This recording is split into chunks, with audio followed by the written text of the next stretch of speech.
Atake si Trump, gumanti ang Iran, pero biglang may ceasefire. Kapayapaan na nga ba ito o pansamantalang katahimikan lang bago ang panibagong gulo?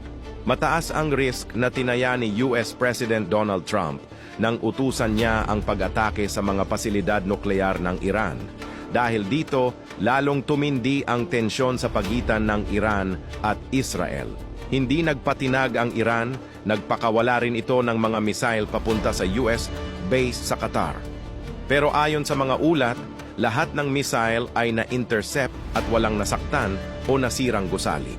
Sa kabila ng palitan ng putok, inanunsyo ni Trump na pumayag na ang Iran at Israel sa isang ceasefire. Tinawag niya itong pagtatapos ng 12-day war at posibleng simula ng pangmatagalang kapayapaan. Ayon sa Iranian Foreign Minister Abbas Araghchi, kung hihinto ang Israel sa pag-atake bago mag 4 a.m. sa Tehran, wala na silang balak gumanti pa.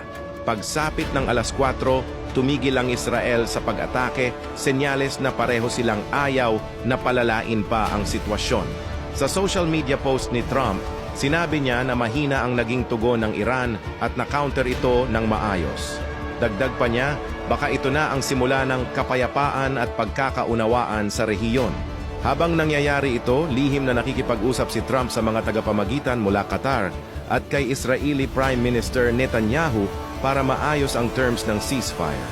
Parang nangyari na rin ito noong 2020 nang ipag-utos ni Trump ang pagpatay kay General Qasem Soleimani. Gumanti ang Iran pero hindi na lumala pa ang gulo. Sa parehong paraan, pinili ng US ngayon na huwag nang palalain pa. Sa likod ng mga misile at tensyon, tila may bukas na pinto para sa pag-uusap.